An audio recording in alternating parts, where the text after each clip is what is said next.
দিয়ে আসে বড়ি ভালো লাগছে আমি তো বই যাই আমি এখন না করতে নামি কিস্তি দিয়ে যাচ্ছি কিস্তি ও মহিলা কিস্তি দিয়ে যাচ্ছে তো তত বড়ি নেবো না কালকে দিয়ে আসে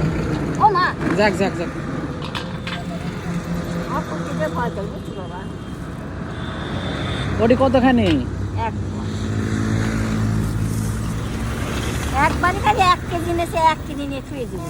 বলছি যে গরমের সময় খাবো সারা বছর খাবো এটা বানানো যায় না তাহলে হাফ কেজির দাম কত হবে ওই তো 200 টাকা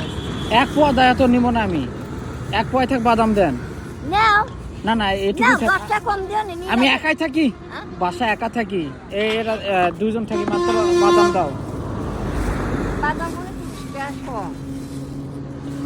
তা তো 5 টাকা কম লিখছেন সবাই 35 টাকা বেচে যায় কত ওই তাই বাড়ি বাইরে কম হলো দিয়েছি কম দেন 100 দেন 100 নিবে এক পা রেখে যাও গা এক পোয়া এতগুলা বাদাম খাওয়া যায় আচ্ছা 200 না 60 টাকা নাও দুদম খাবে না রে একবার হাত করে বড়ি নিয়ে রাখি দিবি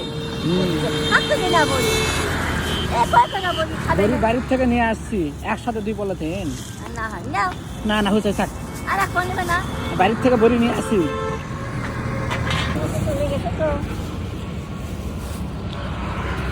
এবার রাখবা না না বড়ি সব সময় বানাই আবার কাজের লোক কাজে দেয় 60 আর এই যে 100 হচ্ছে এরাই বাড়ি বাড়ি বিজনের মধ্যে তো যায় বিজনের আপনাকে দেখি তো মাঝে মাঝে জান ওই জন্য আমি নিজে আর কনিয়া ভালো ছিল না বড়ি অন্য যে বানাই না বড়ি মনে পড়বি আচ্ছা।